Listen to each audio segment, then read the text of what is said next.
Ілияс Жансүгіровтің күйші поэмасы қазақ халқының бай өнері мен мәдениетін, әсіресе күй өнерінің құдіретін суреттейтін көрнекті туынды.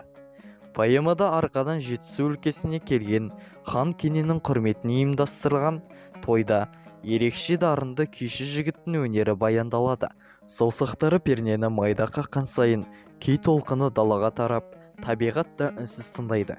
Кей бірде толқып, бірде күңіреніп, бірде дауылдай гулеп, жанарды жасқа толтырады. Күйшінің орындауындағы күйлер тыңдаушыларды, соның ішінде ханның қарындасы Қарашашты да таңғалдырады. Қарашаш күйшіні өз иелігіне алуды сұрайды. Хан келісімін береді. Күйші бастапқыда тұтқындықты сезінгенмен, кейін Қарашаштың сұлулығы мен көркіне ғашық болады. Алайда олардың әлеуметтік мәртебелерінің айырмашылығы мен Қарашаштың тәкаппарлығы күйшінің жүрегінде қайшылықты тудырады. Ілияс Жансүгіровтің күйші поэмасы күй құдіреті мен адам рухының терең байланысын суреттеген мәңгілік туынды. Ол шығармада үнсіз шертілген әрбір күй бір халықтың үні, жүрек сыры.